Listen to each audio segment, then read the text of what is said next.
حضرت ابو ہریرہ رضی اللہ تعالیٰ عنہ سے روایت ہے کہ رسول اللہ صلی اللہ علیہ وآلہ وسلم نے فرمایا،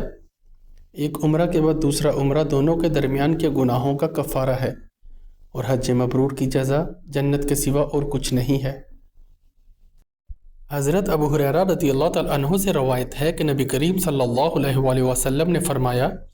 سفر عذاب کا ایک ٹکڑا ہے، آدمی کو کھانے پینے اور سونے یعنی ہر ایک چیز سے روک دیتا ہے،